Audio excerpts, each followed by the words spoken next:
And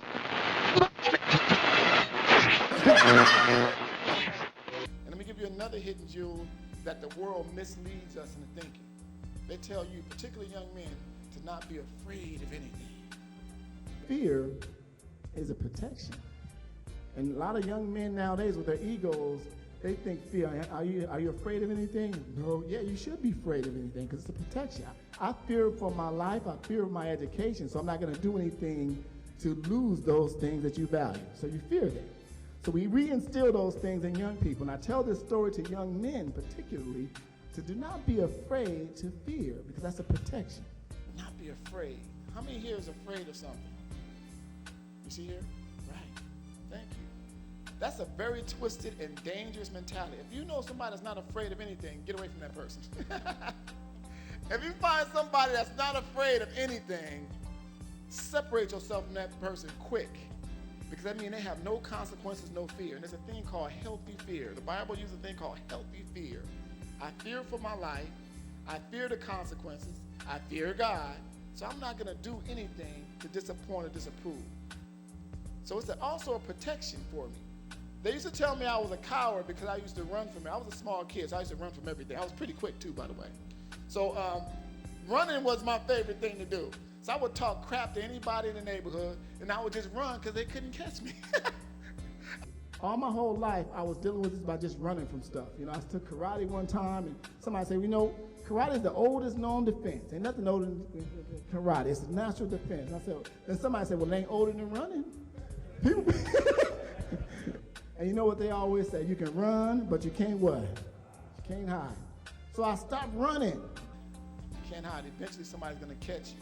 When I was in high school, people were telling me not to be afraid, but I was because I learned from other people's mistakes. I grew up in a household where I was the last of 9, and every time somebody got in trouble, me being afraid of stuff, I wondered, what did they do to get in trouble?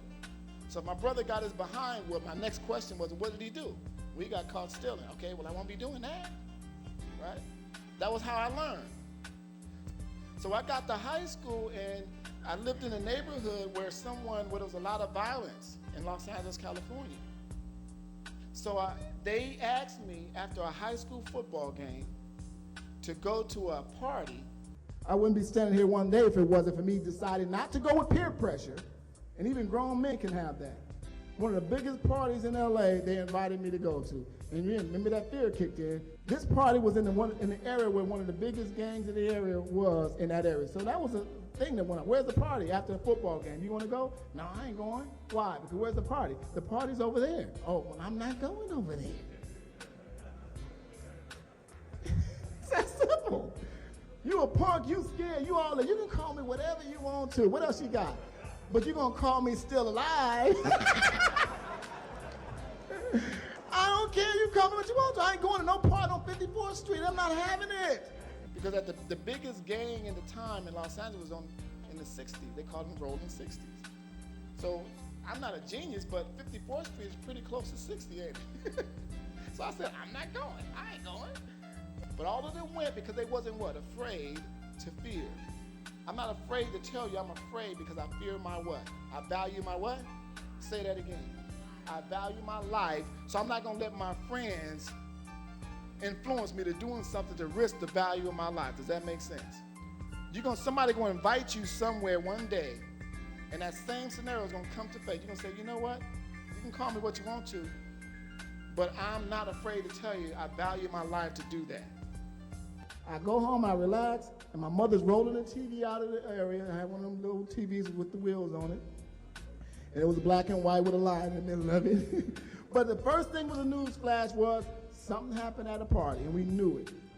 Somebody had gotten this event. It was a house party, which is another red flag. Really, a house party in this area in the middle of the 80s doing LA, all that.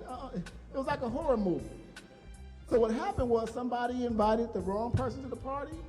They turned them away, and somebody came and shot up the party. And to this day, it's called the 54th Street Massacre in LA. You can look it up to this day. And I would have been right in the middle of it if I hadn't not been fearful, which is the protection, have I not gave in to peer pressure, and I wasn't afraid to separate myself from those knuckleheads that I was around. And I would have been right in that mix if I had not been what? Afraid to what? afraid to fear and value my what? Value your life. That scenario, even though it happened 30 years ago, is going on today, every day, this weekend, yesterday. The same type of thing is happening. So that same spirit of hate, does it still exist?